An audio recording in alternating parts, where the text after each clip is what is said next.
When my parents got divorced, when I was raped, when my parent physically abused me, when my sibling committed suicide, where was God?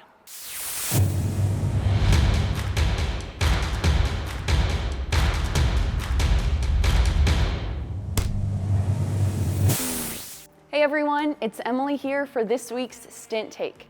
Unfortunately, I've had all of these scenarios described to me by people, most of them middle or high school students. Many of you have gone through those things and so much more.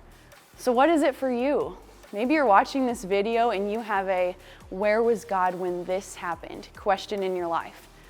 From my experience of hearing story after story of tragic events or experiences in people's lives, it's a painful question for someone to ask.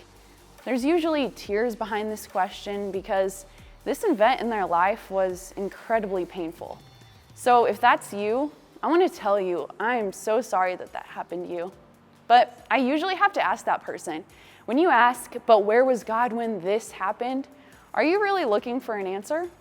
And some are genuinely wondering why this would happen, but many turn away from God or stop believing in Him altogether because something bad happened in their life.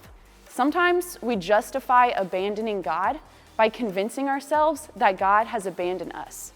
You see, tragedy or deep hurt and pain is bound to strike all of our lives in one way or another if it hasn't already. And unfortunately, I recognize that some are hit much harder than others. And I don't know why. But the question we all have to face is, how will I respond to this experience in my life? Will I let it ruin the rest of my life by blaming God? Or will I choose to believe that even though the thing that happened wasn't good, God is good?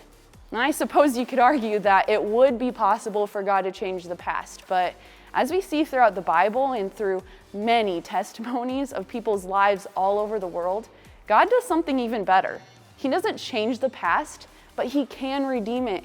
He can use it for His good and His plan in your life. And not only that, but He can restore you. So will you choose to believe His word?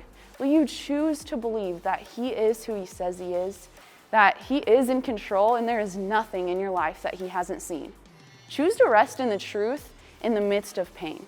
Truth like Psalm 37:28, which says, "For the Lord loves justice, and He will never abandon the godly." In Psalm 34:18, "The Lord is close to the brokenhearted. He rescues those whose spirits are crushed." I pray that if you're struggling with something that hasn't been good in your life, that you would come close to God through His word and through crying out to Him, the God who hears you.